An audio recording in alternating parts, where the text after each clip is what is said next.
Muito bem. Então, vamos lá começar esse assunto que ficou de quântica 1, como eu falei, né? Eu botei aula 31 porque eu vou completar aqueles nossos slides e a nossa material de quântica 1 e deixar lá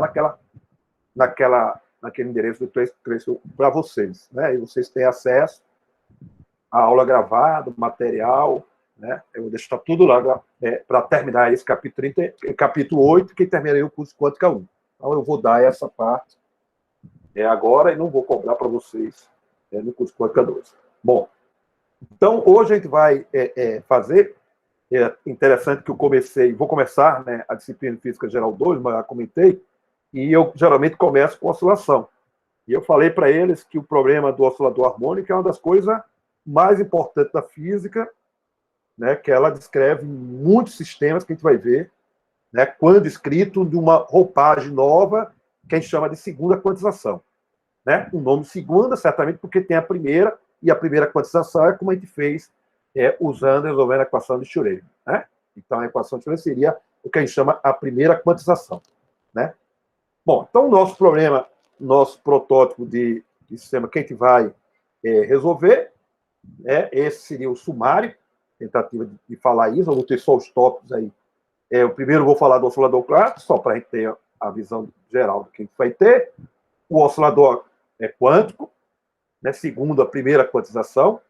Aí, a partir disso, eu vou comentar para vocês o que são excitações elementares. Aí tem várias formas, que é o fono, fóton, magnon, gráfitons, são tudo excitações elementares associadas a cada campo. Né? Vou fazer a equivalência do oscilador harmônico com a onda eletromagnética. A gente vai ver realmente que a onda eletromagnética é um oscilador, né? Não é só porque oscila, mas ela tem a mesma forma desse oscilador mecânico. Falar sobre transformação canônica, falar do hamiltoniano adimensional, é só redefinir novas variáveis da coordenada de momento e deixar ele adimensional sem unidade. O hamiltoniano sem unidade, adimensional. Falar sobre os operadores de escada, que são os operadores de criação e destruição, é o que a gente chama o método Dirac, né? Método Dirac, é o que a gente chama de método algébrico, é essa parte que nos interessa. Escrever o hamiltoniano na forma de segunda quantização. Então, nessa forma de segunda quantização, eu posso tratar qualquer excitação elementar. Na forma de primeira, né, no hamiltoniano, colocado da forma que a gente vai colocar inicialmente, não serve para tratar, por exemplo, os fótons, porque fóton não tem massa, então não posso definir a energia cinética P2 sobre 2m. A forma de tratar essas excitações elementares é usar o hamiltoniano em segunda quantização, em forma desses operadores escada, que são os operadores de criação e destruição. E aí eu vou fazer um exercício e apresentar para você a transformação de Bogoliubov. Não sei quem estudou alguma coisa de supercondutividade, essa é uma transformação que foi introduzida exatamente lá na supercondutividade e se usa hoje na matéria condensada como um todo, que é uma forma que a gente chama de como diagonalizar o hamiltoniano. Aí é o chamado, conhecido como transformação de Bogoliubov, né? Aí, a partir daí, eu vou, no nosso hamiltoniano de segunda quantização, vamos descrever o espectro. Descrever o espectro é calcular as autoenergias e os autovetores. Então, eu diagonalizar, né, calcular o espectro na segunda quantização. Certo? E, finalmente, escrever o espaço de Fock ou o espaço do número de ocupação, né? Que é a mesma coisa, a mesma linguagem que a gente vai fazer. Então, esses são só tópicos, né, que a gente vai falar. Se não der para falar tudo, deixa para a próxima aula. Né? Bom, o oscilador é o nosso problema mais conhecido na física, porque ele nos cerca em tudo, né? Desde a um sólido, que você tem oscilação, as moléculas estão em vibração, né? A qualquer sistema macroscópico ou microscópico, sempre temos oscilação. E a oscilação mais simples que tem é quando você tem uma força restauradora proporcional ao seu deslocamento. Então, por exemplo, a força restauradora no pêndulo seria alguma coisa menos um K, uma constante, vezes S, que é o deslocamento que ela vai fazer. Então, note que no caso do pêndulo, eu só vou ter isso quando, que vai ser essa minha força tangencial, quando o ângulo for muito pequeno, muito menor, um ângulo menor do que 15 graus. aí eu posso aproximar o seno de θ por θ, aí eu tenho essa força restauradora. É o que a gente chama do movimento harmônico simples. Então, esse movimento harmônico simples, do ponto de vista da mecânica clássica, teria uma força restauradora, então esse negativo para dizer que a força sempre volta para a posição de equilíbrio, né? A posição x igual a zero, então é menos um kx. Aí eu uso a segunda lei de Newton, aplico a segunda lei de Newton, a massa vezes a derivada segunda de x, que é a aceleração, é igual à minha força. Aí eu defino o meu ômega, que é essa frequência angular, que é raiz quadrada de k sobre m. A solução dessa equação diferencial é uma equação desse tipo, onde eu tenho duas constantes, a constante A e a constante delta, que é uma fase, que a gente vai determinar a partir da condição inicial. Certo? Então, dependendo da condição inicial, eu determino A e B. Então, a condição inicial é dar a posição inicial e qual é a velocidade inicial da partícula. A velocidade é a derivada de x. Então, se eu der isso, eu determino A e a constante delta, essa minha fase que tem. Então, ele é um movimento meio oscilatório. Bom, se eu colocar, né, essa seria uma situação onde a velocidade inicial é igual a zero, aí se você derivar lá e botar t igual a zero, você vai ver que delta é igual a zero, então agora meu oscilador ele oscila entre menos A e A. Não pode passar disso. Então eu larguei ele da posição A, então ele vai entre menos A e A. Então o A é a amplitude do meu sistema, certo? É a amplitude do meu sistema, certo? Para a condição inicial de velocidade igual a zero, o meu delta é igual a zero, certo? Se a velocidade for diferente de zero, né? Então vai depender da velocidade que eu der. Então, se eu largar ela de uma posição x igual a A, certamente, se eu der uma velocidade, ela vai passar do A e vai ficar oscilando entre duas posições, que eu vou chamar de menos x0 e mais x0. Nesse caso particular, o delta é igual a zero. Eu estou considerando só V igual a zero, solto, e ele vai ficar oscilando para cima e para baixo. Bom, o que temos aí é que eu dou exatamente essa energia inicial. Então, minha energia inicial aí seria exatamente T igual a zero. O P é igual a zero, porque não tem velocidade, e o X é igual a A, que é a minha amplitude que tem aí. Essa é a minha energia e se mantém constante. Então, com o decorrer do tempo, o X varia, o P varia, mas a soma deles dois se mantém constante igual a E. Eu tenho aí o que chama de conservação de energia. Então, eu tenho exatamente essa condição que tem aí. Então, veja que, nesse caso aí, no oscilador clássico, essa energia é contínua. Eu dou o valor da minha energia, eu tenho o valor da minha amplitude, porque eu estou considerando P igual a zero e T igual a zero. Então, a minha amplitude é determinada em função da energia, e essa energia varia continuamente. Inclusive, a menor energia que eu posso ter é igual a zero. Então, se a energia for igual a zero, a amplitude é zero, x é igual a zero, v é igual a zero, o meu oscilador está em repouso. Então, ele não sai do lugar, porque eu botei na posição de equilíbrio, ninguém vai tirar ele daquela posição, certo? Então, esse é o oscilador, você tem uma decisão de trajetória. Bom, o meu oscilador quântico, então é o método que a gente chama de primeira quantização ou método analítico, é o método que a gente vai resolver, então, dado o meu hamiltoniano, então agora eu tenho a energia cinética, então, relembrando o nosso operadores, a gente coloca em letra maiúscula, a não ser o operador daqui a pouco de criação e destruição, eu vou botar em letra minúscula, o que é mais usual, mas alguns livros usam a letra maiúscula, eu vou manter a tradição, botar a letra minúscula, mas vou chamar a atenção. Então, eu tenho o operador energia cinética, P2 sobre 2N, mais a minha energia potencial, tá, onde tem um X, eu pego lá na minha energia, transformo no meu operador hamiltoniano. Então, o que faz o método que a gente aprendemos, fizemos lá no capítulo 5, capítulo 4, resolvemos essa equação diferencial no espaço das coordenadas. Então, no espaço da coordenada, o meu P é H sobre I, a derivada em relação a X, e o operador X é a própria coordenada. Portanto, eu tenho essa equação diferencial a ser resolvida. Então, esse é o que a gente chama o método analítico. A gente tem todo um aparato matemático que não há de querer mais fazer. Encontramos o valor da minha energia. Então, minha energia agora fica quantizada, diferente da energia lá do oscilador clássico, que ele é contínua. Então, é N mais o meio H cortado ômega. E a minha função de onda é dada exatamente por isso, onde Hn é o meu polinômio de Herbig. Então, eu tenho todas as minhas funções de onda a ela associada. Onde N varia de 0, 1, 2 são números inteiros, e aí você tem aqui uma novidade muito importante, que é a energia de ponto zero. Essa energia de ponto zero vai nos dar muita física lá na frente a gente vai descrever. Né? Então, em N igual a zero, o E de zero, minha energia de ponto zero, é H ômega sobre 2. Então, existe um valor de energia mínima que o oscilador, né, pode oscilar. Então, não pode ser zero, como tem no oscilador clássico, e ainda mais, não pode ser qualquer energia. A energia tem que satisfazer essa quantização que está exatamente aí. Ok? Muito bem. Bom, então aqui é só para... essa que a gente chama a primeira quantização. Então, o primeiro método da quantização. Você poderia intervir e perguntar, bom, e naquela forma que a gente fez usando a teoria de Wilson-Sommerfeld? Bom, a teoria de Wilson-Sommerfeld não é a mecânica quântica, certo? Ali é a teoria quântica. A mecânica quântica surge a partir de 1925 com a teoria de Heisenberg, né, a mecânica quântica das matrizes, e depois de Schrödinger. A mecânica quântica surge ali.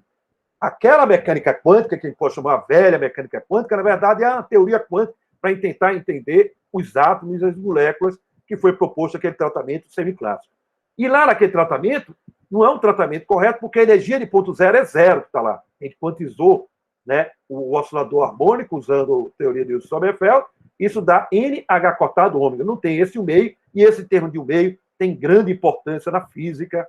Então, o resultado da mecânica quântica tem que ter exatamente 1,5. Então, a gente chama isso da primeira quantização, e não aquela primeira quantização, porque aquela não tem nada a ver com mecânica quântica. Ela é uma teoria quântica, uma velha mecânica quântica, alguns livros, e eu também às vezes chamo, mas eu não posso chamar aquela de primeira quantização. Então, essa é a nossa primeira quantização do oscilador harmônico. Né? Note que, quando eu vou resolver um problema desse, ele é um problema que eu tenho uma partícula de massa M, né? De massa M, né? E tem um momento P que está lá. Bom, se eu quiser tratar agora um sistema que seja se comportando como oscilatório, então ele lembra o aspecto de um oscilador, porém, ele não tem massa, por exemplo, a onda eletromagnética. Quem vai oscilar? Os fótons. Os fótons, a massa é zero. Então, não posso escrever uma equação de Schrödinger, nem função de onda, para descrever um processo dos fótons. A mesma coisa para os gráficos, se eu quiser fazer a quantização do campo gravitacional. Então, para eu fazer isso, eu tenho que reescrever esse meu Hamiltoniano de uma forma diferente, onde essa massa não vai entrar na minha expressão. De tal forma que eu vou usar esse Hamiltoniano geral, que é o que vai ser chamado de segunda quantização, e tratar qualquer excitação elementar. E o que é legal é que esse Hamiltoniano é para qualquer tipo de excitação. A energia eu já sei, e toda a física é a mesma. Então, a física é a mesma para tratar as excitações. Então, vão ser em função dos operadores que a gente vai definir, os operadores de escada, e aí ele vai ficar de uma forma que a gente chama universal. É essa o nosso objetivo dessa aula, apresentar a vocês, reescrever ou resolver outra vez o oscilador harmônico, que a gente vai chamar de um método algébrico, ou o método de Dirac, que foi o Dirac que introduziu esses operadores. Certo? Bom, então isso aqui tem as funções de onda, então você nota que energia de ponto zero, e uma coisa interessante, diferente do oscilador clássico, minha partícula, então, dado o valor da minha energia, eu tenho aqueles dois pontos de retorno, que a gente chama de ponto de retorno clássico, o menos x0 e x0, né? No meu oscilador clássico, ele oscila nessas duas regiões. Já no oscilador quântico, eu tenho probabilidade diferente de zero de encontrar exatamente fora dessa minha parábola, porque a minha função de onda vai ser decrescente. Então, portanto, eu tenho função de onda a ela associada, e são essas linhas que estão aí mostradas para cada nível de energia a ela associada. Certo? Dado o nível de energia, eu posso encontrar ela dentro do meu poço, né, da meu potencial, ou fora dele. Quanticamente, existe uma probabilidade, e isso a gente já fez isso, né, lá anteriormente.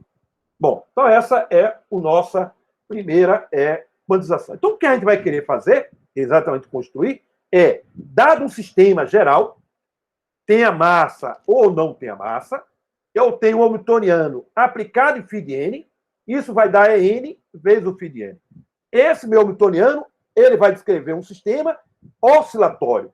Então, sem pensar em potencial, é um sistema que, né, ele vibra em torno de um ponto mínimo. pode ser um corpo massivo ou um corpo não massivo. Então, essa equação é geral. Eu não sei ainda quem é esse meu newtoniano, mas a única coisa que eu sei é que essas estações elementares vai me dar essa quantização que vai ser os meus osciladores, N mais 1/2 H cortado ômega.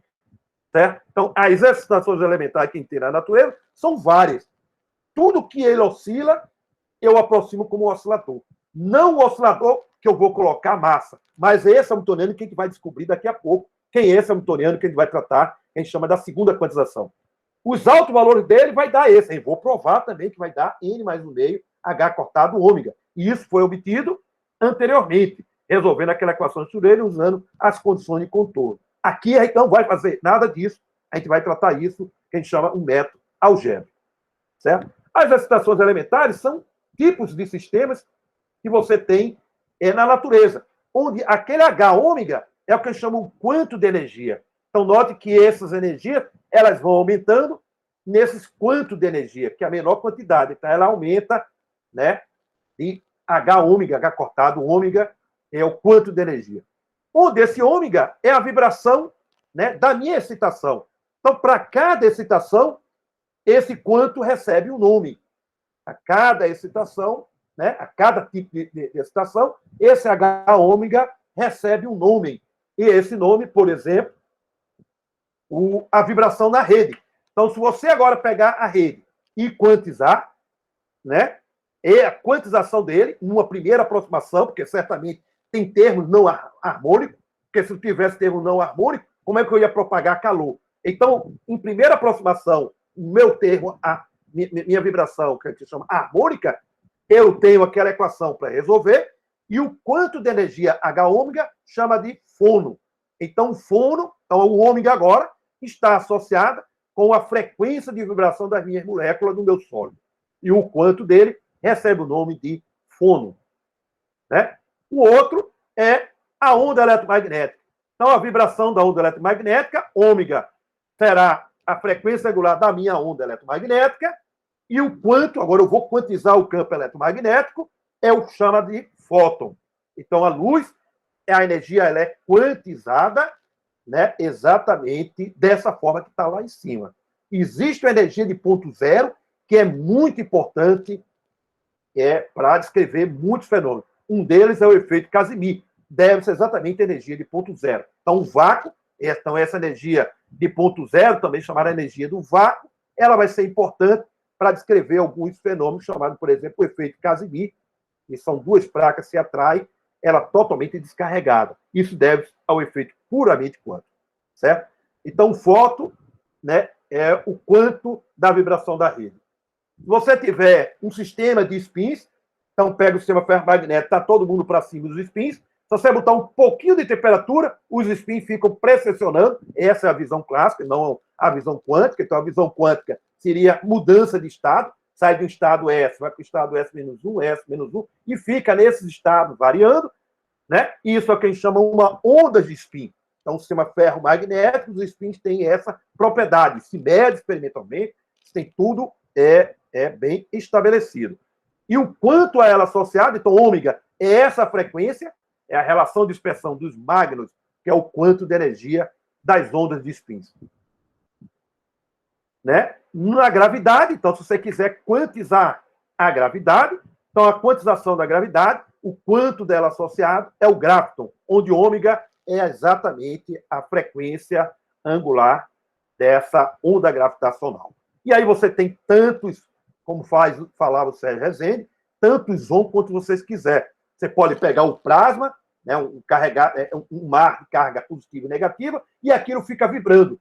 Então, você pode tratar ele também como oscilador, que é um processo oscilatório, e o quanto a ela associar, então, ômega seria a frequência com que ela está vibrando, né? E o quanto ela associada, a gente chama de plasmon.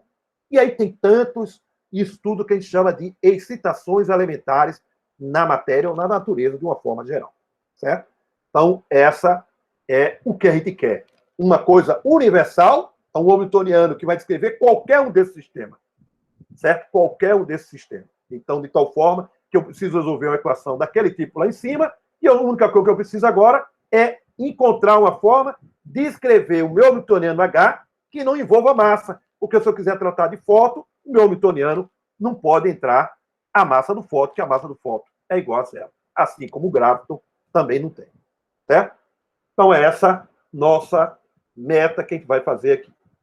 Bom, então aqui eu vou fazer logo um paralelo, a equivalência do oscilador harmônico com uma onda eletromagnética. Então, imagina uma onda eletromagnética no espaço, aí eu tenho a energia. Então, a energia do meu sistema, eu vou chamar de hamiltoniano. No meu sistema clássico, o hamiltoniano é igual à energia, porque o meu sistema é conservativo. Então, vou botar o meu hamiltoniano da onda eletromagnética. Então, a onda eletromagnética no espaço vazio, com ausência de carga elétrica e corrente elétrica. Então, você tem a energia, né, elétrica, né, a parte da energia elétrica, que é a integral no volume de 1/2 de ε0 vezes o campo elétrico ao quadrado, mais o termo da energia magnética, que é 1/2 μ0, embaixo, né, 1 dividido por 2 μ0, vezes o campo ao quadrado. Certo? Vezes o campo ao quadrado. Bom, eu posso escrever o meu campo magnético em função do potencial vetor, assim como o campo elétrico em função do potencial vetor.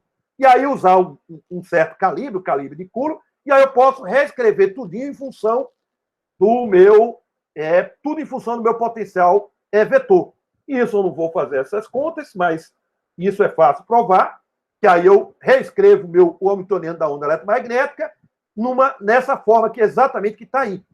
Esses a tilde são as transformadas de Fourier, aquela que a gente passa do espaço das coordenadas para o espaço dos momentos. Então, eu tenho a integral em R, uso a minha transformada de Fourier, que é a transformação inversa dessa lá, substituo, aí usa aquelas coisas que a gente aprendeu, os delta de Dirac, você chega nessa equação que está aí, exatamente aí. Onde o AT, que eu chamei AT tilde, né, porque eu tentei colocar no meu LaTeX o tilde e o ponto, ficou uma coisa feia, eu introduzi essa letrinha AT. O AT é a derivada do A tilde em relação a T. Então, essa é a derivada, seria a cara do nosso hamiltoniano, da minha onda eletromagnética, né, no espaço vazio. Então, você tem um termo quadrado da derivada da minha amplitude, então a minha amplitude é meu potencial vetor, e a outra é um termo da derivada do meu potencial vetor ao quadrado. Então, esse é o nosso hamiltoniano. Agora, o nosso hamiltoniano massa-mola. O nosso hamiltoniano massa-mola, eu tenho a mesma coisa. Eu tenho energia cinética, 1/2 de mv ao quadrado. Quem é V? A derivada de x. Então, esse seria o dx dt. Então, eu botei o x de t para dar aquela cara que tinha ali. Certo? Mais 1/2 de k, onde é a constante lá da mola, sobre 2x ao quadrado. Certo? Se você dividir a amplitude, quer dizer, o coeficiente da amplitude da minha coordenada x com o coeficiente, né, da minha derivada, da amplitude da minha derivada, se eu dividir um pelo outro, eu encontro isso aqui. Se eu dividir k sobre 2, dividir por n sobre 2, isso vai dar k sobre n, que nada mais é do que a nossa frequência angular da oscilação lá do meu sistema que eu tivesse massa-mola. Bom, se eu pegar o análogo que eu tenho lá, eu vou dividir o termo da amplitude do meu A tilde dividido pelo termo, né, da minha derivada A de T. E vou chamar isso da minha frequência. Exatamente isso que dá a minha frequência ou a relação de dispersão da minha onda eletromagnética livre. Então, se eu dividir K2 sobre 2M dividido por ε0 sobre 2, isso dá K2 dividido por μ0 vezes ε0. Aí eu tiro para fora o K2, fica K, aí fica 1 dividido por raiz de μ0 ε0, é a velocidade da luz. Então, essa é a nossa relação da luz, exatamente quem tem. Então, a gente mostra uma certa analogia, exatamente o que tem. Um hamiltoniano, que eu tenho um sistema com massa, o outro hamiltoniano não tem massa, mas ele tem a mesma cara, exatamente, de um oscilador harmônico. Lá na frente, não, mas nas próximas aulas, a gente vai quantizar esse hamiltoniano que tem aí, de uma forma, do mesmo jeito que a gente vai quantizar esse nosso hamiltoniano que tem aí, massa-mola, e a gente vai colocar na forma de segunda quantização. Ok? Então, essa só mostrar uma certa equivalência.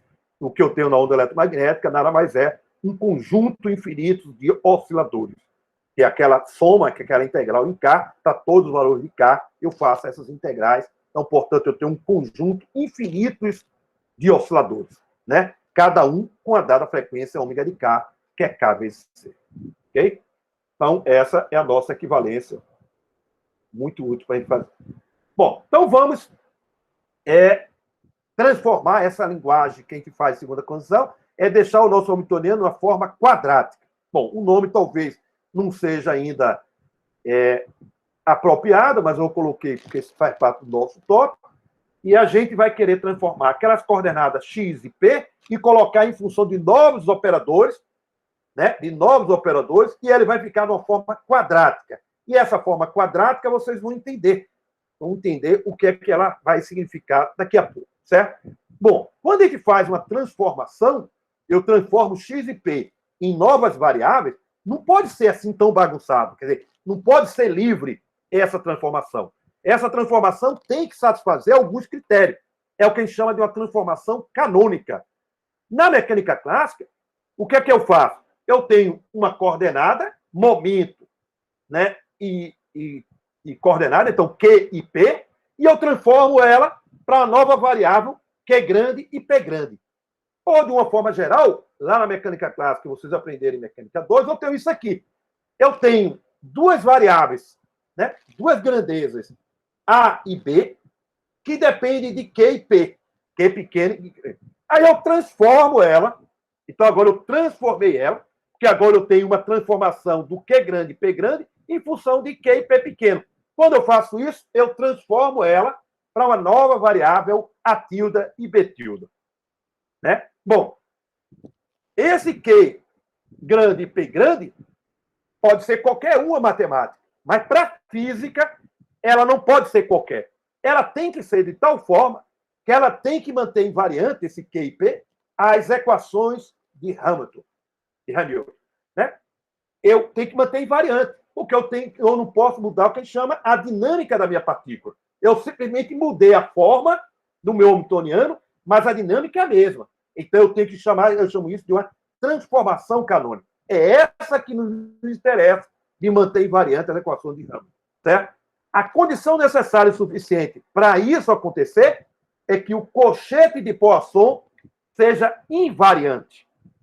Então, se eu calcular o cochete de Poisson de A e B nas variáveis Q e P pequeno, vai ser a mesma coisa o A tilde B na minha variável Q e P grande. Isso é a condição necessária e suficiente para a minha transformação ser canônica lá na mecânica clássica. Certo? Então, eu estou usando aquela ideia. Bom, o que é que a gente vai ter agora na mecânica quântica? No lugar da equação de Hamilton, eu vou ter a equação de Heisenberg. E para eu manter invariante as equações de Heisenberg, que vai me dar a dinâmica dos meus operadores agora, a minha transformação canônica vai ter os comutadores. Então, os comutadores têm que se manter invariante durante a minha transformação. Então, quando eu transformo a minha coordenada x e p no x tilde e p tilde, as relações de comutações têm que se manter. Essa é uma transformação canônica agora, é o que a gente chama na mecânica quântica. Você agora, por exemplo, coloquei esse A e A tilde, porque é o que a gente vai, e a adaga, que a gente vai usar daqui a pouco. Então, note que eu vou transformar o X e o P em função agora, vou reescrever o meu hamiltoniano em função de dois novos operadores, que vai ser o A e o A tilde.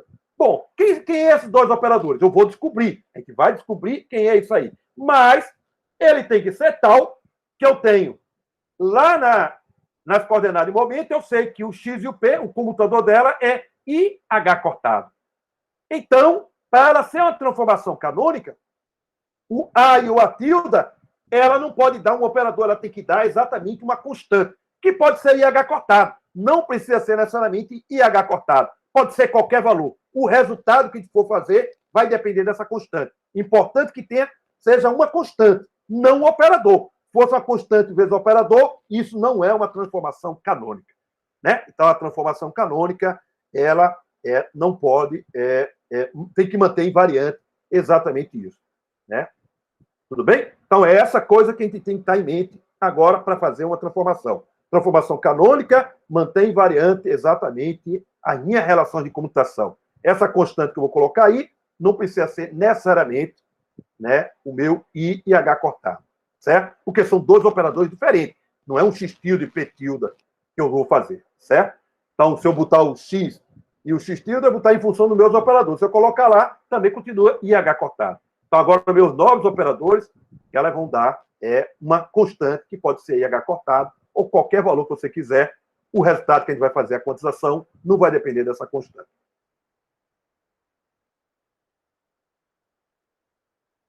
Muito bem. Então, vamos lá construir essa nova forma, que chama a forma algébrica de descrever o oscilador harmônico. Muito bem. Então, primeiro, vamos enxergar um pouco esse hamiltoniano. Então, eu tenho essa equação, quem tem resolver de alto vetor e alto valor, eu tenho o meu hamiltoniano do oscilador harmônico, e igual a E vezes o φ, equação de alto valor e alto vetor. Né? Então, vamos dividir, né, isso tudinho, né, por H cortado ômega. Por quê? Porque a gente sabe que a energia disso aí, do meu oscilador, quem é N mais o meio vezes H cortado ômega. Se eu dividir tudo por H cortado, E dividido por H cortado ômega, é uma coisa adimensional, vai dar N mais o meio.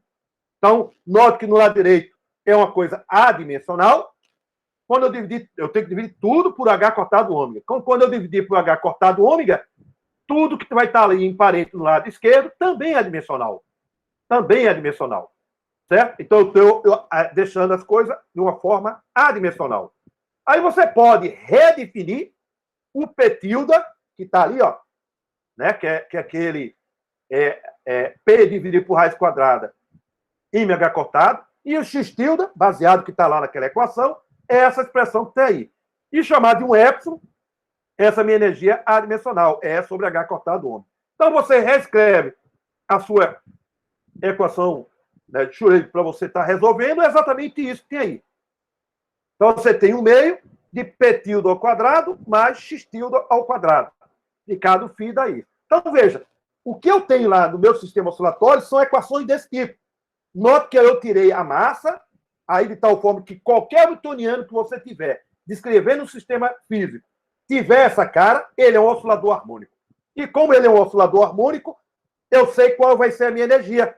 Então, a minha energia é H ômega N mais o meio. E o que eu preciso agora escrever é uma forma que o meu hamiltoniano que eu possa descrever, que esse P e X eu não sei quem seja, mas eu quero transformar isso de forma que seja universal.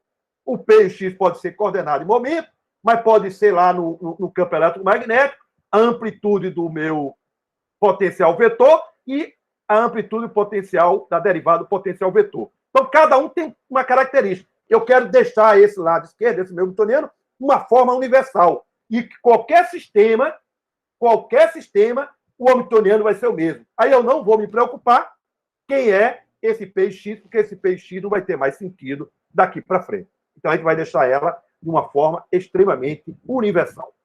Bom, então, meu hamiltoniano agora é esse hamiltoniano. Então, toda vez que você tiver um hamiltoniano com duas variáveis, ele tiver isso, então, ele é um oscilador. Então, ele vai ser um oscilador.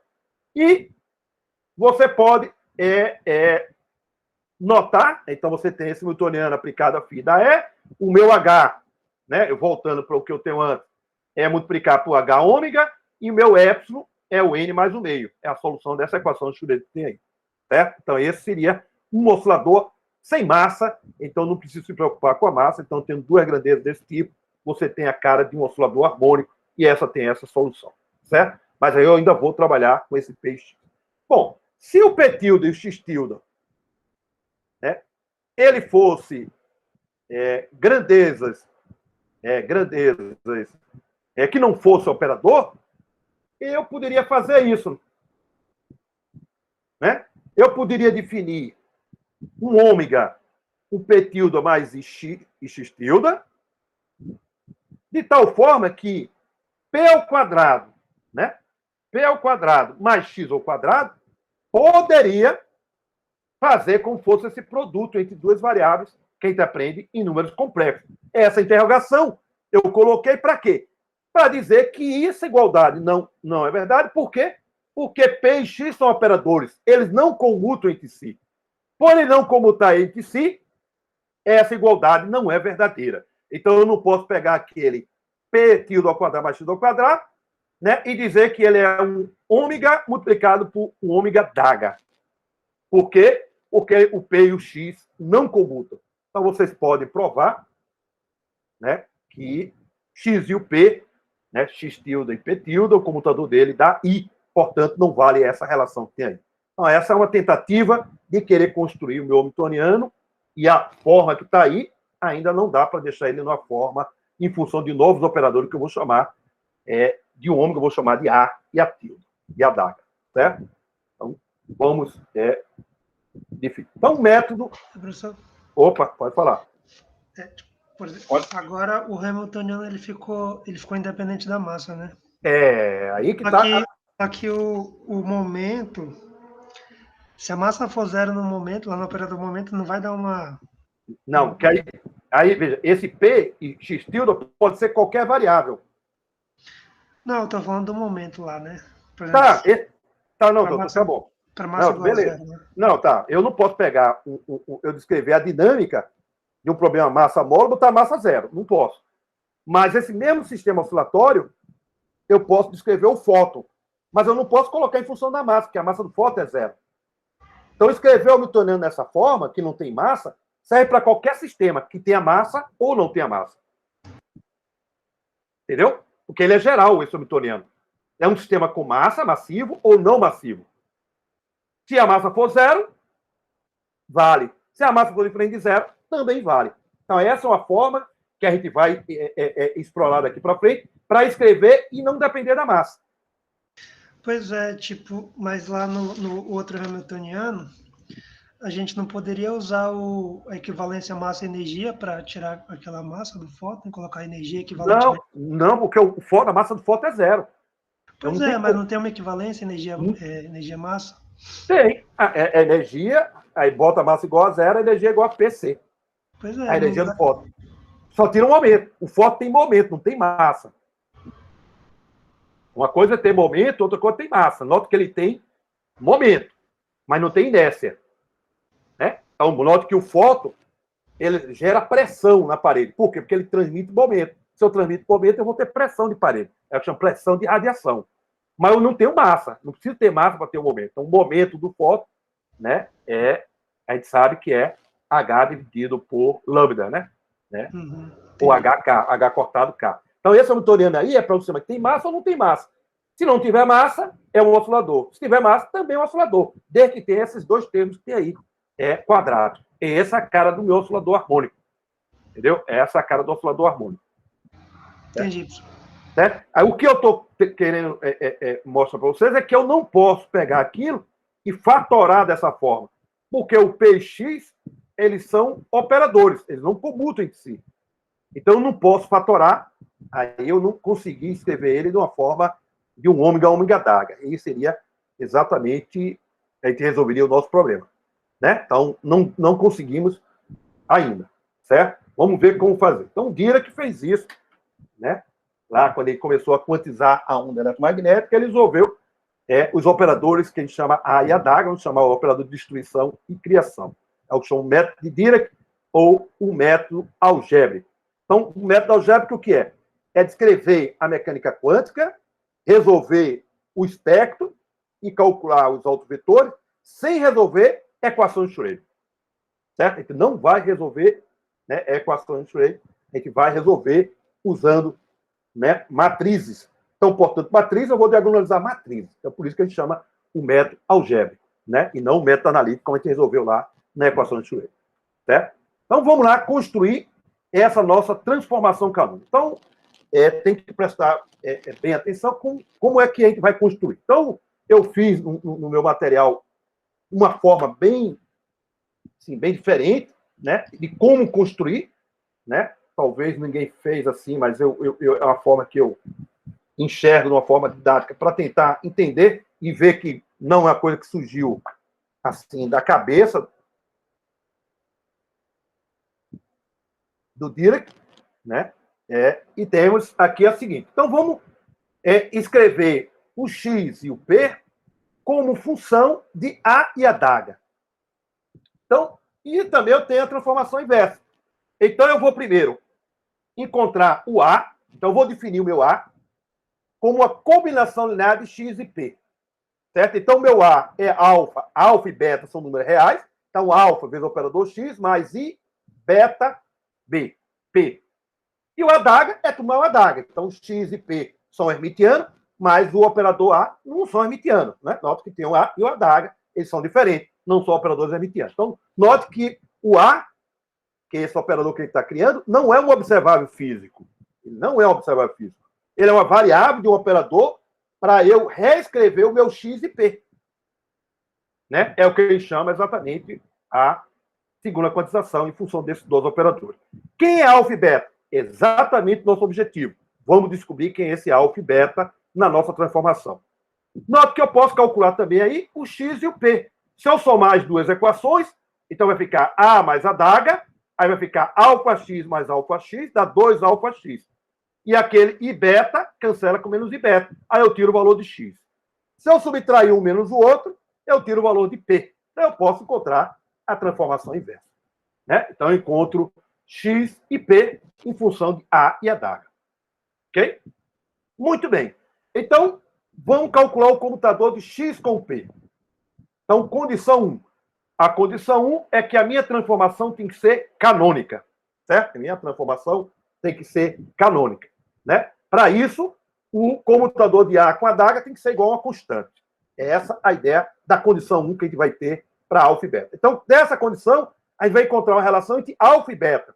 Aí eu preciso para uma outra condição, que vai ser a condição 2, eu vou encontrar uma outra relação entre alfa e beta, aí eu resolvo e encontro alfa e beta, e a gente resolve exatamente o problema dos operadores A e adaga. Certo? Então, vamos lá. Calcular primeiro o comutador X com P. Então, meu X está lá e meu P está ali. Então, as constantes vêm para fora, aí vai ficar os comutador. Comutador de A com A dá 0. Então, vai ficar o comutador de A com adaga, com sinal menos, depois a adaga com A, e a adaga com adaga dá 0. Operações, diria assim, elementar que vocês aprenderam anteriormente. Então, eu boto as constantes para fora e faço os comutadores entre os meus observáveis. Certo? Tudo bem? Bom, o comutador de adaga A é igual ao menos o comutador de A com adaga, né? Porque só inverteu a ordem. Né? Ele é o comutador. Então, se eu colocar isso aí, vai dar 2 vezes, né? Então, vai dar o adaga A é menos a adaga, então fica menos 2 vezes, aí tem 4 dividido dá 2. Então, dá exatamente isso que está aí. Tudo bem? Repetindo, meu adaga A, ele é menos a adaga. Então, é como está, exatamente está ali. Tudo bem? Bom, agora o que eu vou fazer? Bom, o X com P, eu sei quanto vale o comutador. O X com P é IH cortado. Então, eu vou colocar exatamente isso aí. Pego o resultado do X com P que ele calculou em função de A de adaga, e eu sei que o X com P é IH cortado. Aí manipulo isso aí, vai manipular, aí a adaga e multiplica lá com I, aí cancela com aquele sinal de menos, então aquela multiplicação vai ficar 2 alfa beta H cortado. E aí eu imponho que o A adaga é igual a uma constante e eu escolho ela igual a 1. Se eu escolhesse igual a 2, não teria problema nenhum. Toda a sua álgebra tinha que ser construída em função desse número 2. Mas ela tem que ser uma constante, não pode ser um operador. Essa constante, geralmente, todo livro usa 1, eu vou usar exatamente 1. A constante não vai depender do seu espectro, isso não vai modificar em nada, porque isso vai carregar lá na minha grandeza. Certo? Então, isso é irrelevante. Então, com isso, eu tenho, da condição 1, uma relação entre alfa e beta. Então, eu preciso de uma outra condição para relacionar o coeficiente alfa com o coeficiente beta, de tal forma que resolvo o sistema, eu encontro alfa e beta, aí eu substituo naquelas equações e eu tenho exatamente meus operadores, a definição dos meus operadores. Então, muitas vezes você encontra no livro, ele coloca a definição. Eu estou tentando dar uma justificativa um pouco mais detalhada, certo? Bom, então a condição... Então, está aí o meu hamiltoniano. Então, o meu hamiltoniano está lá, aí eu tenho lá o meu X e P que está aí, aí eu pego esse meu X e P e substituo no meu hamiltoniano. Aí, quando eu fizer isso, então, o meu X e P é isso, o meu hamiltoniano agora vai ficar isso. Então, P ao quadrado, note que ali eu tenho um I, fica menos ali. Ó. Quando eu levar o quadrado dividido por 2, fica exatamente isso aí. Menos 1 sobre 8m beta ao quadrado, A menos adaga ao quadrado, aí mais m ômega ao quadrado sobre 8 alfa ao quadrado. Né? A mais adaga ao quadrado. Desmembro isso aí, então vai ficar A ao quadrado mais a adaga ao quadrado, naquele primeiro termo. Aí agora você tem que tomar cuidado que A e a adaga não comutam. Então você vai ficar menos a adaga, menos a adaga A. A mesma coisa vai ter para o termo segundo, que é o termo da energia potencial. Aí eu vou agrupar. Quem tiver A ao quadrado, eu boto um coeficiente. O adaga ao quadrado, boto outro coeficiente. E os coeficientes que vai ficar a adaga, né, mais a adaga A, é um outro coeficiente. Só para deixar dessa forma que tem aí. Então, quando você desmembrar isso, você tem um coeficiente Q1, que é só desmembrar. Então, para o termo A ao quadrado e adaga ao quadrado, você tem aquele coeficiente Q1. E para o termo adaga e a adaga, você tem o coeficiente Q2, né? Que é esse termo que está aí. É só desenvolver aquele termo que tem ali. Certo? Não tem nenhum segredo que tem ali. Bom, colocado dessa forma, então você agora tem o hamiltoniano que tem um termo quadrático com adaga e com o termo A.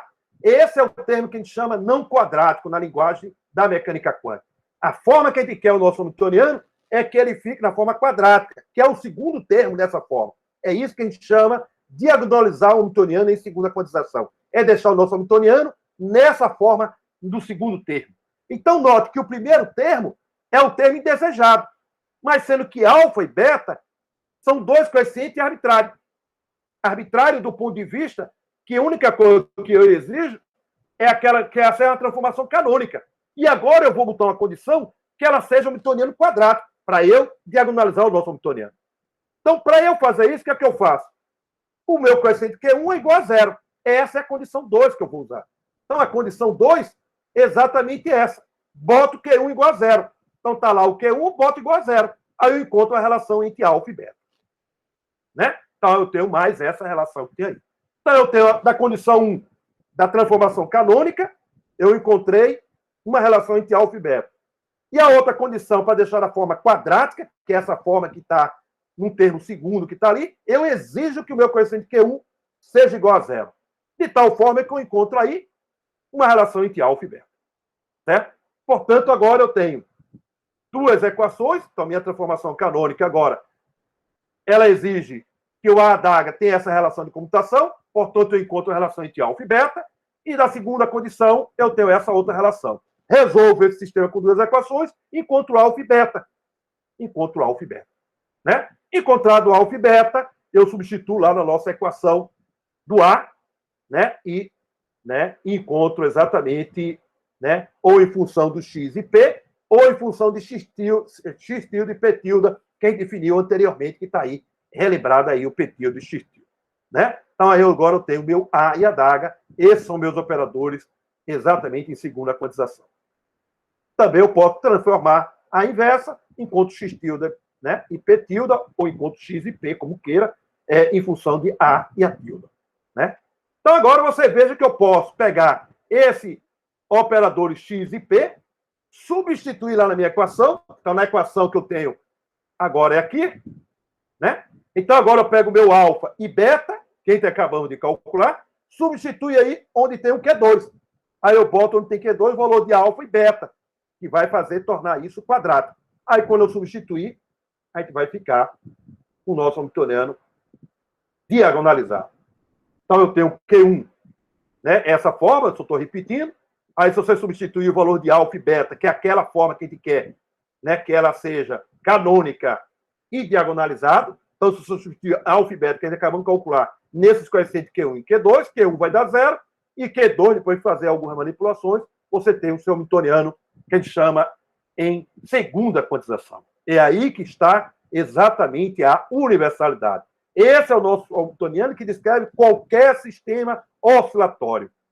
Certo? E esses A e a adaga vão ser criação e destruição, operador de criação e destruição de algum quanto de alguma coisa. Então, o quanto que eu vou ter vai depender do que eu estiver analisando. Se eu estiver analisando vibração na rede, é criação e destruição de fônon. Se eu estiver calculando a onda eletromagnética, criação e destruição de fóton. Se eu estiver lá nas ondas de spins, criação e destruição de magnon, graviton, plasmon e outras grandezas. Então, essa é a forma para qualquer tipo de oscilador. é o que a gente chama a segunda quantização. O nosso operador em segunda quantização. Então, a gente saiu da representação lá que a gente aprendeu, que está lá em cima, com P ao quadrado sobre 2N, e agora a gente tem um hamiltoniano que não tem massa. Isso que é a universalidade nossa. Eu posso ainda reescrever esse hamiltoniano numa outra forma. Eu pego o meu comutador, que é o A adaga, e reescrevo. Então, meu A adaga é A adaga menos adaga A. Aí eu tiro o valor de A adaga. A adaga vai dar 1, né, mais adaga A. Aí, quando eu substituir aí, eu escrevo meu hamiltoniano dessa forma. Então, as duas são equivalentes. Eu simplesmente só coloquei essa relação de comutação para reescrever o nosso hamiltoniano. Então, esse é o nosso hamiltoniano, que a partir de agora está diagonalizado, mas agora eu quero encontrar o espectro disso.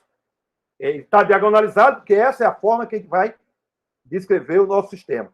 Toda vez que a gente quer diagonalizar o hamiltoniano em segunda quantização, é escrever o nosso hamiltoniano nessa forma aí. Ou na forma da esquerda, ou na forma da direita, tanto faz, porque você tem essa relação de comutação que tem. Ok? Então, isso é o que a gente vai fazer. Tudo bem? Bom, então, um exemplo interessante é exatamente esse. Esse é o hamiltoniano, a cara de um supercondutor. Um supercondutor que você for fazer, chama teoria BCS, ele tem essa cara que tem aí. Certo? Note que nosso hamiltoniano, ela está escrito um termo quadrático, que é a forma que a gente quer, e um termo não quadrático, indesejado, que a gente tem aí.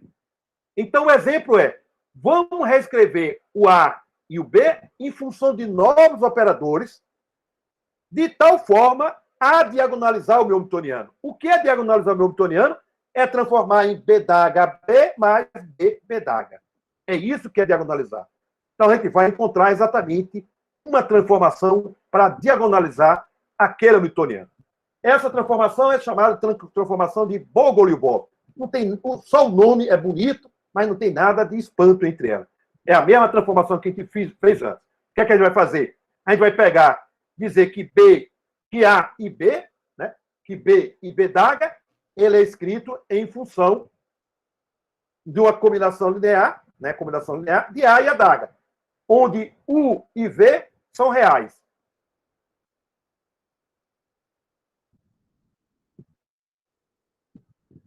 U e V são reais. Então, eu tenho B e tenho B d'H. Então, U e V são números reais. Ok? Bom, então agora vamos calcular o comutador de B com B d'H. Então, pego o meu B e pego o meu B d'H. E desenvolvo isso aí. Então, vai ficar aqui pelo termo o A com o A d'H. Então, U vezes U dá U ao quadrado, vem para fora. Aí vai ficar o comutador de A com a d'H. Aí o outro termo que ele vai fazer vai ficar o A com o VA dá zero, porque A comuta com A. Aí o próximo termo vai ficar V adaga com U adaga, dá zero. Porque o comutador de adaga com adaga dá zero. E o outro termo vai ficar V multiplicado por V dá V ao quadrado, sai para fora, e vai ficar o comutador de adaga com A. É exatamente isso que eu vou colocar aí. Ok? Então, desmembrando aqueles termos que tem aí, ficamos exatamente com isso. Bom, mas sendo que o comutador de A com adaga é 1. E o comutador de adaga A é menos 1, que é o inverso da propriedade do comutador. Então, se eu usar a minha propriedade, eu vou agora exigir que ela é igual a uma constante, e para facilitar nossas contas, dizer que essa constante é igual a 1. Posso escolher qualquer constante, eu vou escolher que ela seja o mesmo constante igual a 1. Então, eu escolho a constante igual a 1. E aí eu substituo quem é o comutador de A com adaga, e aí eu encontro a relação entre U e V, que é essa que está aí.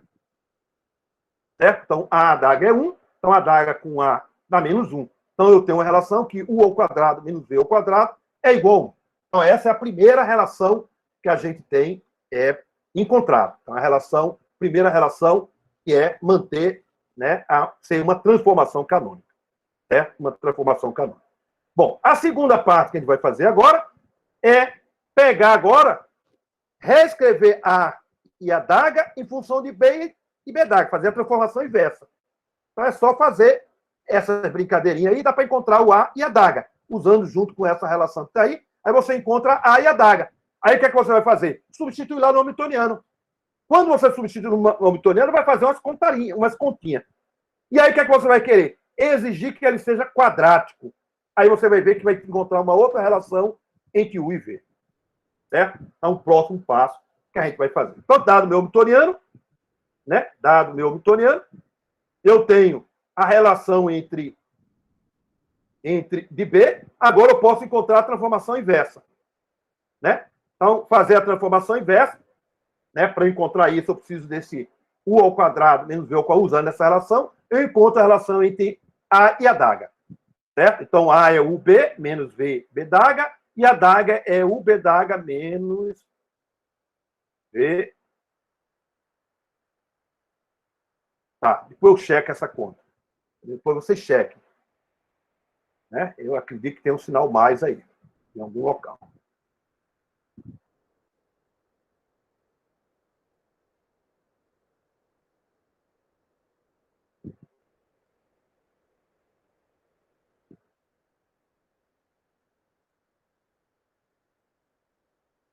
Ah, não, tá certo, ficou menos, tá? Porque tudo é mais e o outro é lá do menos. Beleza, tá certo, tá certo. Eu que falei besteira, tá tudo certo. Então eu tenho o meu A e tenho o meu adaga. Aí eu vou pegar esses operadores, agora escrito em função de novos operadores, para você ver essa transformação que eu vou fazer. Vou substituir agora lá no meu hamiltoniano. Aí as contaradas, né, que não vou me deter aqui, né? Nem se eu tivesse no quadro branco ia pensar em fazer essas continhas. Né? Continha boba, né? Então eu tenho lá, eu preciso do adaga vezes A, então multiplico adaga vezes A. Tá esse termo que tem aí. Aí eu preciso de A multiplicado por adaga. É o complexo conjugado disso. Eu preciso do A ao quadrado. Eu preciso do adaga ao quadrado. Então, encontrei todas as operações que está aí com A. Pego isso aí e substituo no meu hamiltoniano. Então, exatamente isso que a gente vai fazer. Então, a gente tem todos os termos aí. Adaga A, né? Faltou o... E ali, bom, aquilo ali você pode. Né? E aí, quando você substituir lá no meu hamiltoniano, né?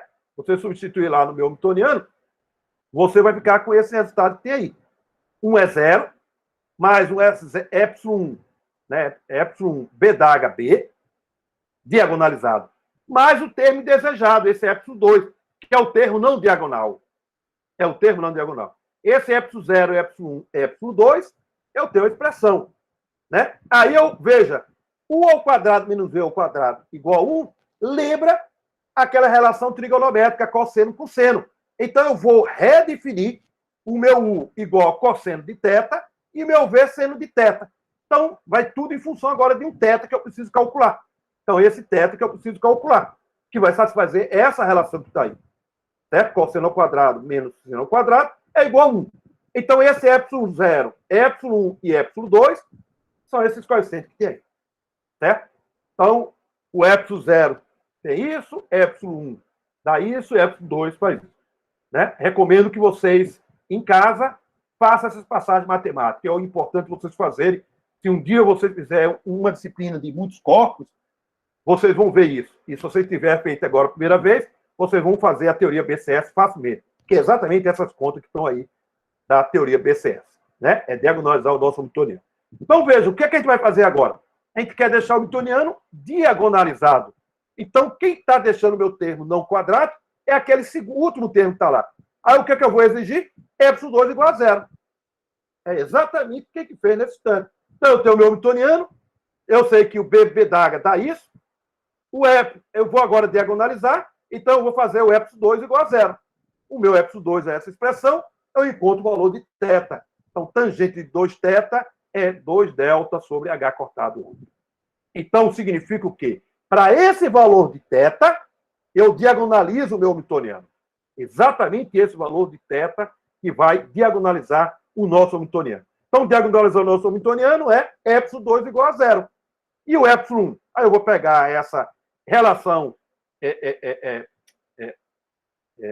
hiperbólica, né? Eu disse trigonométrica, hiperbólica, e vou fazer algumas manipulações e tirar o valor de epsilon 1 e tirar o valor de epsilon 2, e epsilon 0.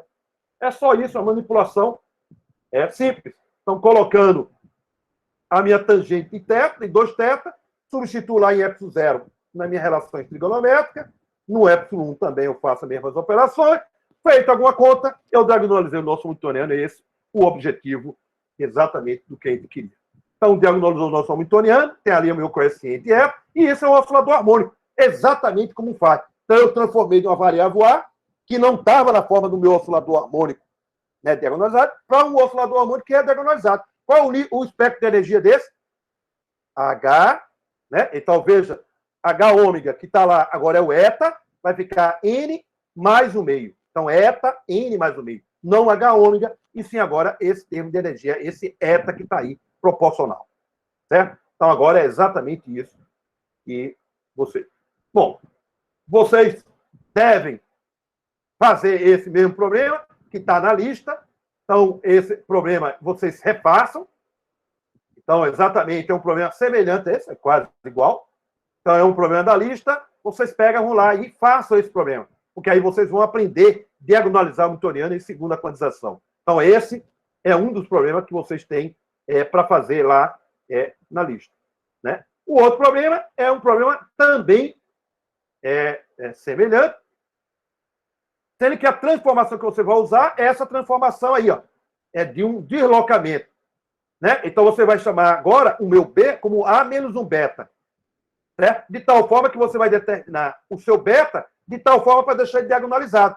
Então, quando você colocar lá e fazer essas manipulações, você vai encontrar o beta e vai encontrar o seu Newtoniano nessa forma que tem aí, em função do agora do B. Exatamente em função do B.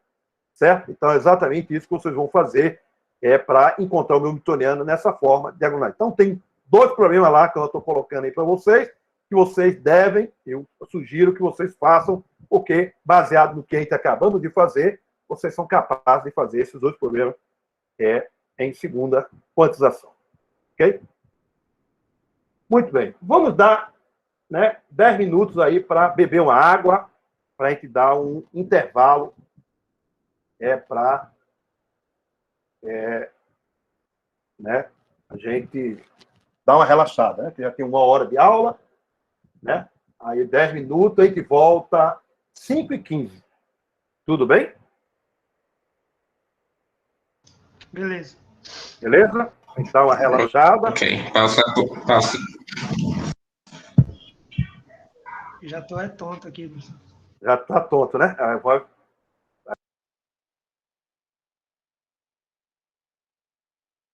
lá aí a tua bateria e dá uma batida aí.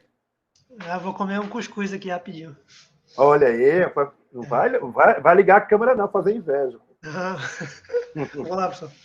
Olha lá, 10 minutos.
Todos na sala? Sim. Digo, tá. Marcos já comeu cuscuz. Já, professor, já. Mariano, Gabriel, Eduardo. Tô aqui. Todo mundo, né? Vamos lá. Beleza. Então, vamos lá. Vou dar continuidade.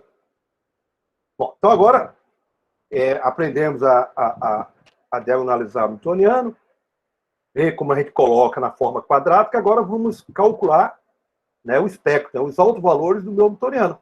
Então, agora vamos fazer exatamente encontrar o que foi resolvido na primeira quantização. Então, agora a gente vai fazer a segunda quantização e encontrar os altos valores, né, as altas energias, né, do nosso Hamiltoniano. Então, primeira coisa, vamos definir um operador número. Então, o meu operador número é o ADH, é um operador hermitiano. Então, se você pegar o N da H dá igual a N, então é você usar a propriedade de como calcular a disjunta, né? Aí você chama isso de um operador número, ADH, certo? Bom, feito isso, você agora pode redefinir o seu Hamiltoniano, olha, que a gente nesse instante escrevemos, em segunda quantização, que é H ômega, né? ADH mais esse, agora eu boto o meu N e tenho o meu Hamiltoniano também escrito em função desse operador número. Estou chamando operador número desse N grande, certo? Então, é fácil você perceber que o operador número e o operador Hamiltoniano comutam entre si. Calcular o comutador de H com N dá igual a zero. É óbvio, né? Que está aí, você tem aí essa relação que está aí. Está aí bem claro, né? Que é igual a zero. O que é que significa isso? O que é que a gente aprendemos quando dois operadores comutam entre si? O operador, quando comuta entre si, significa, né, que eles chamam conjunto de observáveis comutáveis. Ele tem uma base comum, ele tem um vetor que é comum a H e comum a N. Então, eles são diagonalizados, ele tem a mesma base. Então, ele tem a mesma base, portanto, eles são comutáveis. Eu vou chamar o nosso vetor φ, né, que eu posso também escrever ele como uni, vírgula, ni. O ni vai estar associado ao número quântico do meu operador número, e ni, né, vai ser a energia do meu Hamiltoniano. Então, o H, quando aplicado, dá ni, e o N, quando aplicado, dá ni vezes o φ de. Ou eu posso escrever, que eu vou escrever dessa forma aí, o φ de φ. Está tudo representado aí, tá a forma que eu vou representar. Então, como eles comutam, eles é o vetor simultâneo de H e do operador N. Então, é isso que a gente provamos aqui. Então, N aplicado a φ de ni dá ni, Ni. E H aplicado, né, dá o Ni vezes o φ de ni. Aí vem que interessante. Quem é meu Hamiltoniano? Meu Hamiltoniano está lá em cima. Se eu pegar meu Hamiltoniano e colocar na minha equação do lado esquerdo, nessa segunda equação, aí vai ficar o operador número, quando aplicado no φ de n, dá n, quando aplicado no φ de ni, vai dar o ni. Então, portanto, eu descubro quanto vale o alto valor. Então, veja, encontramos um alto valor sem resolver a equação de Schrödinger nenhuma, né? Então, agora eu tenho meus altos valores, vai ficar ni mais o meio, H cortado, ômega. H cortado, ômega. Bom, eu coloquei um ni, não coloquei um n pequeno, para exatamente ainda eu ser mais rigoroso e provar para vocês que esse ni tem que ser um número natural. Né? 0, 1, 2. Não pode ser qualquer valor, como está aí na expressão. Então, a expressão que está me dizendo aí, a única coisa que está me dizendo, é que é um ni geral. E agora eu preciso provar para vocês que o ni tem que ser um número natural. Não pode ser π, né? Raiz de 2, não pode ser qualquer número. Ele tem que ser um número natural. Então, portanto, eu preciso provar, e é isso que a gente vai fazer, provar que isso realmente é um número natural. E aí eu vou redefinir meu sistema, e no lugar de botar ali, eu vou usar o n. E o n vai estar um número relacionado ao número natural. O n minúsculo. Então, n minúsculo e tem um n grande. Então, n grande é meu operador. Certo? Esse meu usar e a daga podia colocar em letra maiúscula, mas é mais comum colocar ele em letra minúscula. Então, muito pouco livro que eu vi com letra maiúscula, mas todos que a gente usa nessa linguagem com letra minúscula, certo? Então, meu operador em segunda condição define agora um operador, o número. Dado meu operador número, eles comutam, portanto, eu tenho essa relação que tem aí. Então, preciso provar para vocês que unir é um número natural. Né? Tem que ser um número natural. Então, vamos calcular primeiro a descrição do espectro. Certo? Então, vamos calcular o módulo, veja, o módulo do meu vetor A aplicado a, né, o φ de Ni. Bom, a gente aprendemos como é que calcula o módulo. A gente multiplica o complexo conjugado, é o dual. Então, quando eu fizer o dual, fica exatamente o que transforma no Bra e o A transforma numa adaga. Então, ali é o que a gente chama exatamente a norma quadrática do meu vetor, usando lá na lógica linguagem mecânica quântica. E a gente sabe que a norma de um vetor é um número extremamente positivo. O módulo, né, é um número extremamente positivo. E eu sei que a adaga vezes A é meu operador número. É meu operador número. E eu também sei que N aplicado no φ de Ni dá φ vezes φ de Ni. Portanto, a gente conclui, baseado na norma de um vetor, que o Ni é maior ou igual a zero. É a única condição que eu sei. É um número positivo. Mas um número positivo, raiz de 2, π, é um número positivo. Então, não provei ainda que é um número natural. A única coisa que eu sei no meu espectro, que é um número maior ou igual a zero. Então, o menor valor dele é igual a zero. Certo? Bom, eu tenho, né? Eu tenho meu operador N, e sei que é o comutador de A com adaga. Agora eu posso calcular, né, quem é o comutador de A com N e o adaga com N. Porque eu sei quem é o comutador de A com adaga, eu sei calcular o comutador com N. É fácil, imediato, provar que o N com H com A dá esse e N com adaga dá adaga. É só fazer essa manipulação muito simples e usando a relação de A-adaga também. Certo? Com isso, eu posso também, né, já que eu sei o comutador disso, eu posso colocar e substituir lá no nosso hamiltoniano. No nosso hamiltoniano, que dá H cortado ômega, o operador número mais o meio. Eu posso calcular o comutador dele também com A e adaga, porque agora eu já sei que é um comutador de N com A e adaga. Feito isso, eu fico... depois eu vou colocar na outra subparede. Então, eu posso pegar esse comutador e vai ficar NA, né? Aí passa para o outro lado, né? É só fazer a manipulação, vai ficar NA menos AN. Aí passo A multiplicado para N para o outro lado. Aí eu boto A em evidência, fica exatamente esse termo que tem aí. E aí eu desenvolvo aquele outro termo, N com adaga, é só desmembrar, vai mostrar que dá essa relação que tem aí. Certo? Eu coloquei isso simplesmente para... Você pode agora generalizar essa relação, e esse é um teste, então vocês vão ter que fazer essa, baseado nessa relação de computação que a gente acabou de mostrar, você pode mostrar que para um L qualquer a potência, você encontra isso aí. Então, isso é um problema para vocês fazerem posteriormente em casa, né, quando estiver, né, estudando, certo? Então, esse é um problema que vocês vão levar. Bom, então é exatamente isso. Então, eu tenho o meu hamiltoniano, que é em função de N. Aí te provamos essa relação de comutação do N com os A e a adaga, são os nossos operadores, né? Então, agora eu posso também fazer a mesma coisa com o meu hamiltoniano. Eu entender por que eu estou fazendo isso. Então, é fácil provar, né? Óbvio, se eu tenho a relação de comutação com N, eu sei calcular a relação de comutação com H. Então, H com A dá isso, e H com a adaga dá isso. Tá? Essa cara que tem aí. Ok? Então, note que eu estou construindo aí, primeiro para saber quem é o A e a adaga. Por enquanto, eu não sei. Ainda preciso provar que o Ni, lá da minha equação de autovetor, é um número inteiro. Ainda não provei que ele é um número inteiro. Então, eu estou construindo tudo isso, que é a álgebra exatamente desses operadores.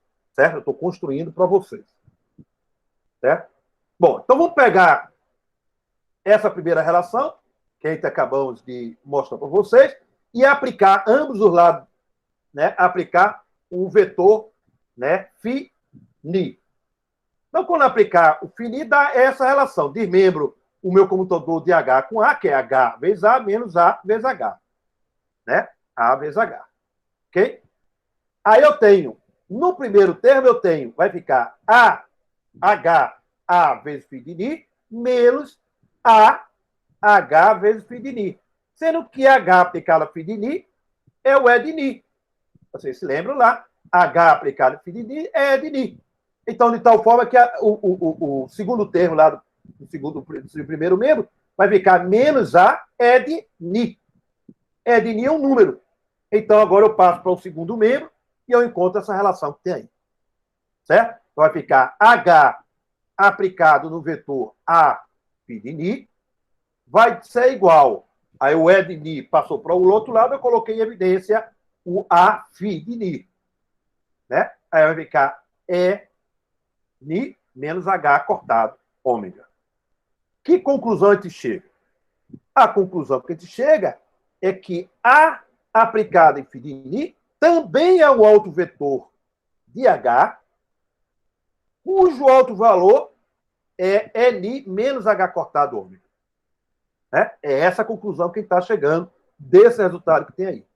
Então, A aplicado em φ de Ni é um autovetor de H com alto valor Ni menos 1.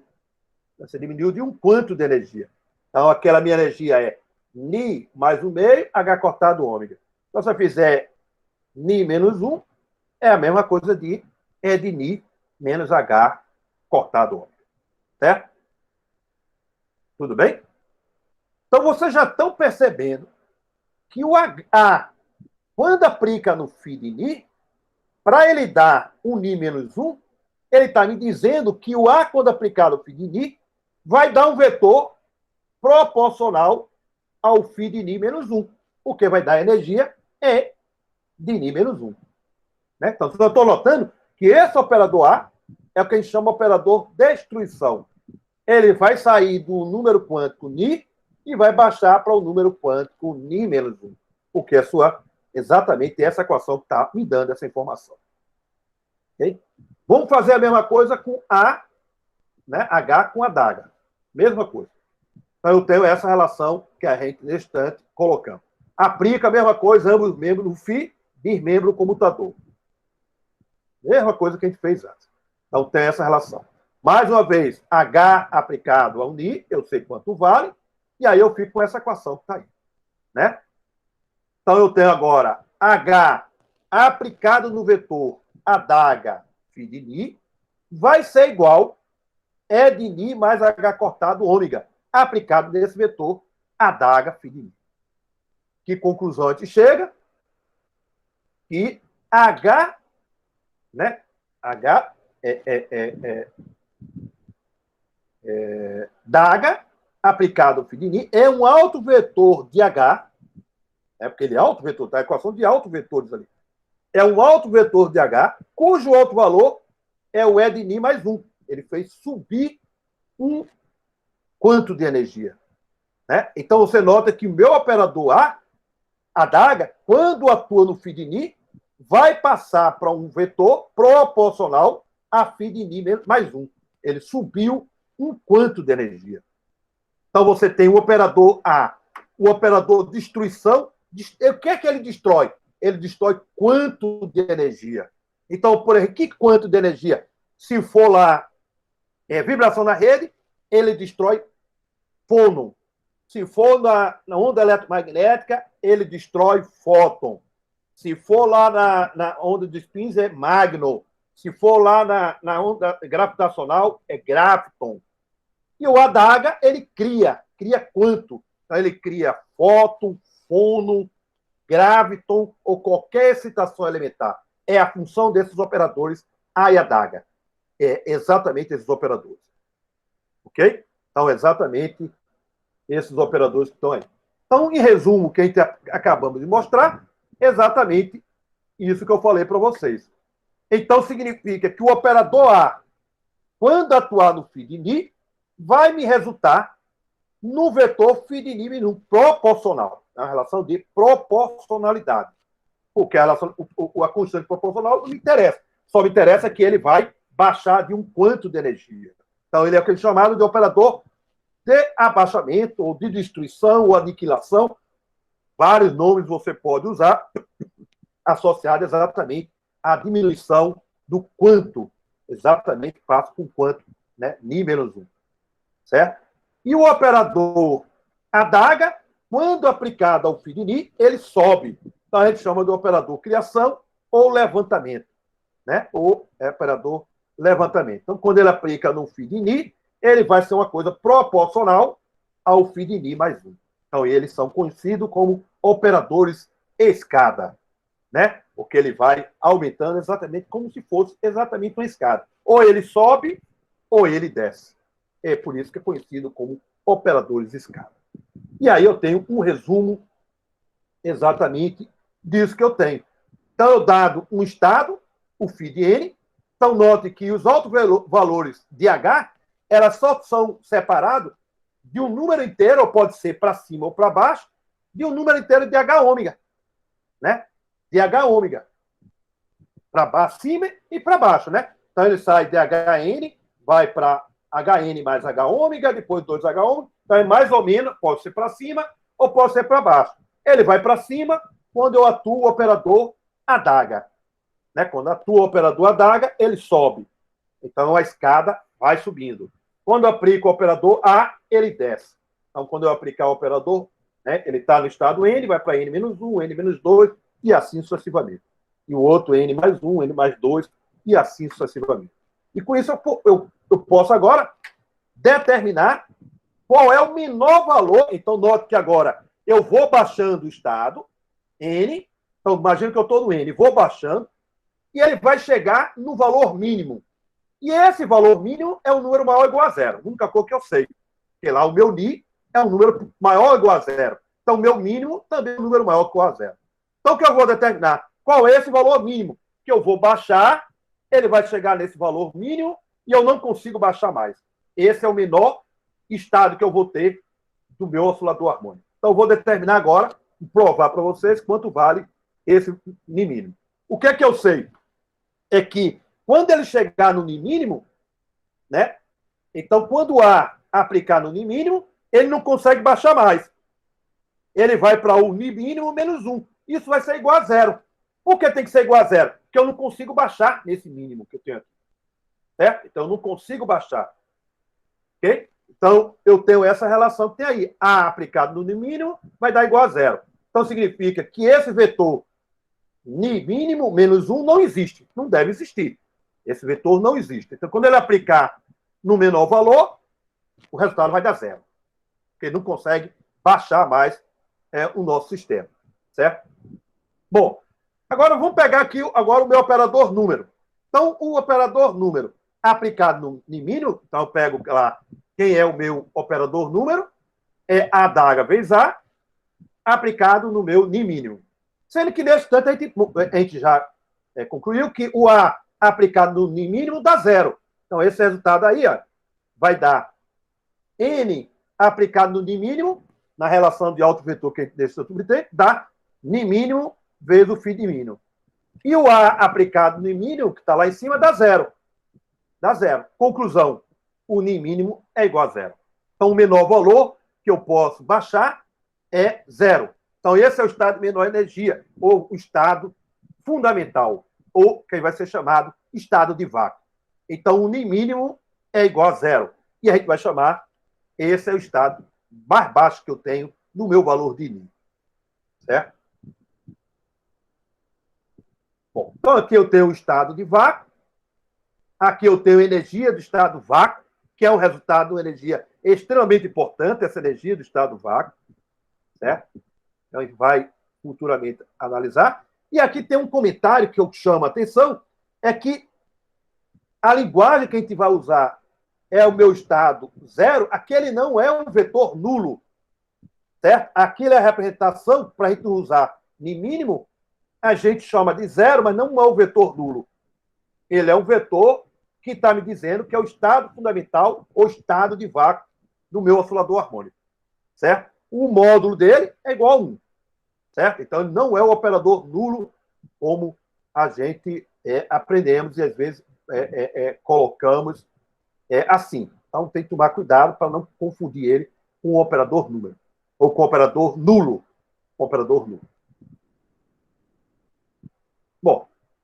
Então, agora eu posso, a partir do estado de menor energia, né, ir aumentando. Então, se eu tenho o menor que tem é 0, aí quando eu aplicar o próximo, ele vai para quanto? Ele vai para 0 mais 1. Vai para 1. Quando eu aplicar no 1, vai para o 2. E assim sucessivamente. Então, conclusão que a gente chega, que o Ni é um número inteiro. Que ele sobe de 1 em 1. Porque o menor valor é 0. Porque se o menor valor fosse raiz de 2, aí esses Ni não iam ser naturais. Porque ia ser raiz 2 mais 1, raiz 2 mais 2, e assim sucessivamente.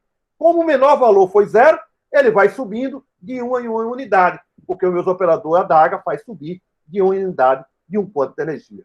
Portanto, aí... Opa! Professor, Diga. e se aplicar o operador aniquilação no estado fundamental? Dá Não 0. tem... Dá 0, né? Dá 0. Aplicou... porque não pode baixar mais. Certo? Então, eu vou usar como referência o estado fundamental e cresço e calculo todos os estados. Certo? Se eu aplicar o operador de destruição, no estado fundamental de vácuo, dá 0. Eu não posso baixar mais do que ele dá. Ok? Então, aí provamos que o Ni é um número natural, aprendemos como é que funcionam esses operadores A e adaga, temos ali os estados e a função de onda. Essa representação de estado a gente chama representação do número de ocupação, ou espaço de Fock, que a gente vai falar. E o lado da função de onda é o espaço das funções de onda no espaço das coordenadas. As duas representações são equivalentes. Uma eu tenho vetores e a outra eu tenho funções de onda. E as autoenergias são as mesmas. Então, para 0 é o estado fundamental, n igual a 1, o primeiro estado é citado, e assim sucessivamente eu tenho as duas representações exatamente equivalentes. Então, o que eu fiz lá na primeira quantização, eu sei aqui na segunda quantização. Então, na próxima aula, a gente vai terminar aqui daqui a pouco, mas na próxima aula a gente vai fazer uma outra coisa, que é construir a função de onda a partir dessa representação. A gente vai construir toda a nossa função de onda bem mais fácil do que a gente fez resolvendo equações diferenciais. Então, a gente vai calcular aqueles polinômios de Hermite exatamente usando esse método algébrico, certo? Esse método algébrico. Então, nós já mostramos aí a equivalência, já sabemos os autovalores, os autovetores, a gente precisa ainda aprender, saber qual a relação entre A no estado N e o adaga no N. O que é que ele vai resultar? A única coisa que eu sei é que o A, ele destrói, ele é abaixamento, e o adaga, ele cria. A única coisa que eu sei. O que eu preciso agora encontrar é a constante de proporcionalidade. Feito isso, a gente fecha a nossa aula de hoje. Né? Então, vamos entender agora os meus operadores A e adaga. Então, a gente sabe que o A destrói, então eu tenho um coeficiente de proporcionalidade chamado B de N, que eu vou determinar. Então, eu sei que o A aplicado N, ele baixa. Né? Ele abaixa para o estado N-1. E o adaga, quando atua no N, ele sobe. Então, vai para N mais 1. Eu tenho duas constantes a ser determinadas. Tudo bem? Então, eu vou determinar essa constante. E aí eu tenho toda a álgebra da segunda quantização feita para vocês. É bem detalhado. Vou pegar aí o dual. Depois vou fazer o produto escalar entre eles. O dual dele, vamos aprender, rever o que a gente faz. Vai ficar o A transforma no adaga e o adaga transforma no A. O coeficiente B é B asterisco e o C é o C asterisco. Pronto. E agora, meto lá e faço o produto escalar. E fico com isso aí. Usando a relação que esse meu espaço, né, do número é um espaço completo, portanto, satisfaz a relação de ortogonalidade, relação de completeza, então isso sempre a gente vai utilizar. Então, quando eu quiser esse produto escalar, eu tenho isso aí. Eu encontro meu coeficiente B, aí quando eu multiplicar lá, vai ficar adaga vezes A, e o meu C de N, o módulo de C de N ao quadrado, vai ficar A multiplicado por adaga. A multiplicado por adaga. Certo? Bom, mas eu sei que o comutador de A com adaga é 1. E sei que o meu operador N é adaga A. Então, você já vê lá, naquele primeira relação que tem do B, no módulo B ao quadrado, que adaga vezes A é o operador N. E o operador N atuando no meu estado N dá o número N. Então, aquele módulo de Bn, né, ficou determinado facilmente. Né? né? Porque adaga vezes A é N. Aí eu tenho essa relação de N aplicada a N da ele, que é o operador número, eu tenho isso aí. Mas no coeficiente C, eu tenho A vezes adaga. Tem que tomar cuidado, não é adaga vezes A. Adaga vezes A é o operador número. A adaga não é o operador número. Mas o que eu posso fazer?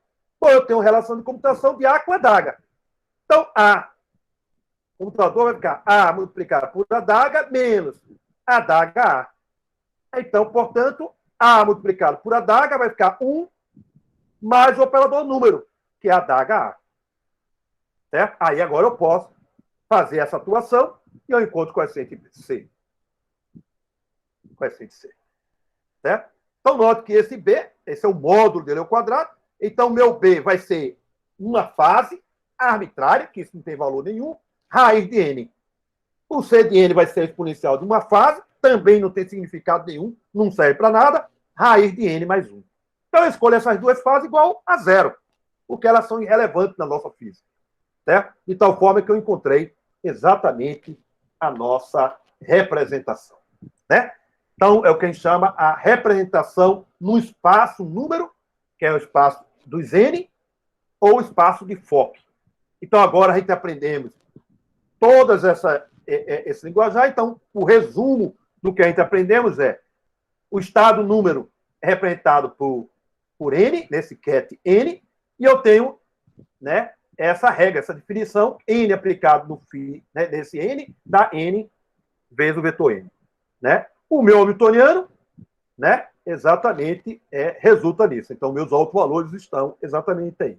O estado de vácuo, ou estado fundamental, ele está exatamente isso, olha, viu, Igor? O A aplicado no estado de vácuo dá zero. Eu não baixo mais isso. É isso que me define o estado de vácuo. Ele está me dizendo que eu não consigo pegar o meu operador abaixamento e baixar mais ele. Então, portanto, ele dá igual a zero. Temos o operador número, definido como adaga vezes A. Temos o operador de criação, que eu tenho essa regra que a gente acabamos de demonstrar. Temos o operador de destruição. Temos a relação de comutação. Temos toda a álgebra criada para a gente dar continuidade na próxima aula. Certo? Então, com esse formalismo, a gente vai ter, nas duas aulas que a gente vai ter, construir, usar isso para quantizar o campo eletromagnético. Vai ver como fazer isso. Né? A gente vai falar de estado coerente, que é o estado que a gente vai ter que tratar a onda eletromagnética. Então, a gente vai ver que eu não posso tratar a onda eletromagnética nesse espaço de Fock. Por quê? Porque se eu calcular o valor médio do campo elétrico, vai dar zero. Então, eu vou construir um espaço, que chama um estado, que é quase clássico, que eu vou fazer o sistema quântico. Quando calcular o valor médio dele, vai dar exatamente o resultado do eletromagnetismo clássico. Então, eu vou fazer o quântico e o meu resultado macroscópico tem que resultar.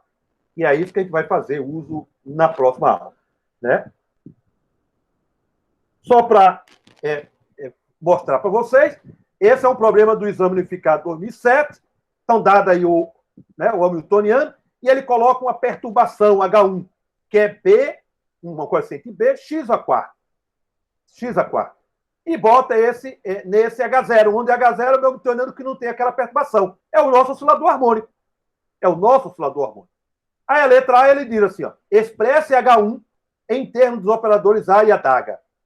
Né? Em termos dos operadores A e adaga. Como é que faz isso? Eu pego meu operador X, que a gente já mostramos, meu operador P, que a gente já mostramos, substitui. Bom, eu só preciso do X, né? Para o H1 só preciso do X. Pego o meu X, substituo lá e desmembro isso elevado à quarta. Tomar cuidado que eles não comutam entre si. Então tem que fazer isso com cuidado para ter esse termo exatamente do H1 escrito em função de A e adaga. Lá no exame unificado, essa relação está lá no final, tem um formulário. Ele tem exatamente essa relação. Então, portanto, não se preocupe, você não precisa decorar essas coisas, porque isso aí realmente não tem sentido. Aí, a letra B, usa as propriedades do operador e adaga para calcular esse valor médio que tem aí. Então, pega o H1, que você calculou nessa expansão de A e adaga, bota aí dentro e faz as operações que acabamos de mostrar para vocês. E vocês vão calcular N de 1, que a gente vai aprender isso lá no final do curso, teoria de perturbação. Essa é a correção da energia de um oscilador anarmônico. Porque quando eu colocar lá no newtoniano, ele tem um termo que não é diagonalizado. Aí, para você tratar isso, você trata isso via teoria de perturbação. Então, essa seria a correção da sua energia em teoria de perturbação. E na letra C, ele pede para você mostrar que essa razão do limite n igual a 0, calcular o limite. É n de 1, que é essa correção, dividido por n de 0. O n de 0 é a solução do seu oscilador harmônico não perturbado. E fazer o limite de n infinito e ver o que é que isso vai resultar. Então, é um probleminha que vocês já podem e devem seguir, né? Fazer esse probleminha que tem aí. Certo? Eu vou transformar o PDF. Bom, eu mandei o PDF desses problemas, vocês já podem atuar e fazer muitos problemas já da lista, né? Um outro problema que eu já estou colocando aqui para comentar com vocês, acabando nossa aula, só estou comentando o problema. Esse é um outro operador, um outro problema, é um problema que eu peguei lá do MIT, lá da página dele. É um problema simples, do mesmo jeito que a gente falando, né? Sendo que meu operador agora ele chama de operador de Fermi. Isso é um operador de segunda quantização, onde meu C ele dá a regra que está aí. Então, no lugar de eu ter relação de comutação, eu tenho relação de anticomutação. Então, esses são os operadores de Fermi. Né? Então, esse operador de Fermi tem essa álgebra. É uma coisa, o outro é de Bose, esse é de Fermi. Então, o que ele quer é fazer exatamente essas operações.